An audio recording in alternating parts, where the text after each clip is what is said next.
Bonjour, je suis Hakim La'alam et je vous propose ma chronique du jeudi 3 avril 2025. Elle s'intitule Le régime voyou vous salue bien. Attendez. Qui a appelé l'autre? C'est Macron qui a appelé Tebboune, Yek. Avec quel téléphone? Je n'en sais rien. Certes, Manu a téléphoné à Gigi, mais sans que l'on sache avec lequel de ces deux appareils il a composé le numéro de notre président. Mais est-ce vraiment important, sachant de toutes les manières que les deux mobiles ont été piégés par Pegasus et le Marsen? Non. Ce qui est important, c'est que le président français a appelé son homologue algérien, un chef d'État illégitime, il y a encore quelques heures. Par quel miracle Tebboune est redevenu soudain tout à coup légitime? Je ne le sais pas, très franchement. Restent les faits. Le président illégitime de la DZI, ce régime voyou, a décroché son téléphone non virusé par Pegasus et a répondu à cet appel. Les deux hommes ont parlé de manière sincère, conviviale et apaisée, nous dit le communiqué de Fafa.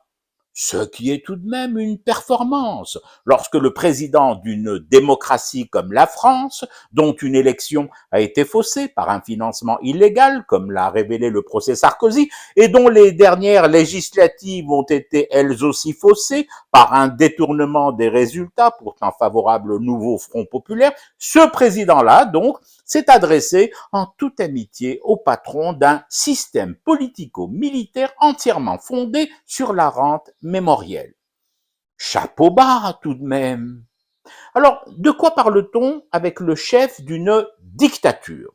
De tout et de rien, mais surtout de la nécessaire relance des relations bilatérales et de la coopération sécuritaire voulue ardemment par Macron, pas par Tebboune, parce que, je le rappelle, c'est tout de même Manu qui a appelé Gigi. Deuxième grosse perf. Envisager la coopération avec une dictature, c'est tout de même fort, de café grand-mère. Et le tout sans trop s'inquiéter, côté français, du climat glacial qui règne sur Alger et sur son modèle à la nord-coréenne. Je suis épaté. Les deux dirigeants ont-ils abordé la question de la graduation? Oui, vous savez, ce joujou de Rotaillot. Non, à aucun moment. Là, les records s'alignent, franchement. A-t-il été question de faire plier Alger? Non plus. J'étouffe d'admiration. Pas un mot itou sur l'idée de Gargamel de bloquer les avoirs des oligarques désédiens, ni sur les transferts de sous, ni sur l'arrêt de la délivrance de visas pour les dignitaires du régime voyou. Et des nini comme ça, je peux encore vous en aligner sans même reprendre mon souffle. Couper l'aide au développement, refouler la femme d'un diplomate ou d'un ministre à la PAF d'El Fafa, en finir avec les accords de 68, cracher sur une justice qualifiée d'organe aux ordres du régime voyou. Rien de tout cela, je vous le dis. Sereine et zen la communication téléphonique. Ce qui, au passage, a dû faire enrager ce pauvre cheval ailé. Quel cheval? Mais enfin, Pegasus de la Zéliba, bien évidemment. Il y a même eu un grand moment d'émotion au cours de cette conversation téléphonique fleuve. Manu s'est épanché sur l'humanité, l'humanisme et la clairvoyance de Tebboune, s'agissant du Kassansal, l'ancien directeur de l'industrie du ministère algérien éponyme. Bon, les deux hommes ne sont pas tombés dans les bras l'un de l'autre, l'un enlaçant l'autre affectueusement. Pegasus peut faire beaucoup de choses, mais pas encore cette prouesse technique.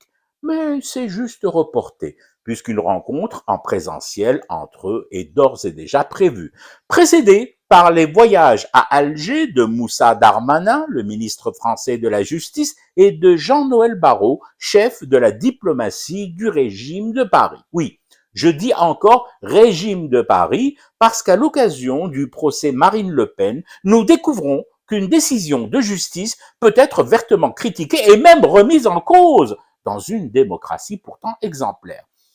Mais c'est déjà là une autre histoire. Dans mon inventaire à la Prévert, je remarque juste un petit truc. Rotaillot. Bruno n'a toujours pas démissionné. Ça aussi, c'est une autre grosse prouesse. Le mec a annoncé un certain nombre de seuils du tolérable, lesquels, s'ils venaient à être dépassés, franchis, l'amèneraient aussitôt à démissionner. Et rien.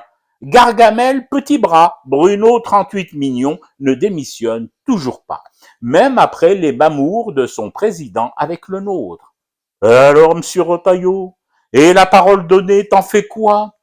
Allez, je suis en veine de générosité et je t'offre un nouveau seuil dans tes promesses graduées de démission.